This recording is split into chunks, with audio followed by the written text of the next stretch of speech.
ആഗോള കത്തോലിക്ക സഭയുടെ തലവൻ ലിയോ 14 മാർപ്പാപ്പയുടെ സഹോദരന്റെ ചിക്കാഗോയിലെ വീടിന് നേരെ ബോംബ് ഭീഷണി. വ്യാഴാഴ്ച രാവിലെയാണ് ചിക്കാഗോയിലുള്ള മാർപ്പാപ്പയുടെ സഹോദരന്റെ വസതിയിൽ സ്ഫോടക വസ്തുക്കൾ വെച്ചിട്ടുണ്ടെന്ന സന്ദേശം അധികൃതർക്ക് ലഭിച്ചത്. അജ്ഞാത സന്ദേശം ലഭിച്ചതിനെ തുടർന്ന് ചിക്കാഗോ പോലീസും സ്ഫോടക വസ്തു വിദഗ്ധരും സ്ഥലത്തെത്തി പരിശോധന നടത്തി. മുൻകരുതൽ നടപടിയായി പ്രദേശം താൽക്കാലികമായി ഒഴിപ്പിച്ചു.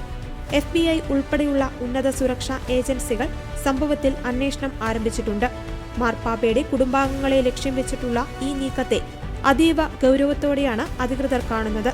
പരിശോധനയിൽ സംശയാസ്പദമായ സാഹചര്യത്തിൽ ഒന്നും കണ്ടെത്തിയിട്ടില്ലെങ്കിലും മാർപ്പാപ്പയുടെ കുടുംബാംഗങ്ങളുടെ സുരക്ഷ വർദ്ധിപ്പിച്ചിട്ടുണ്ട്.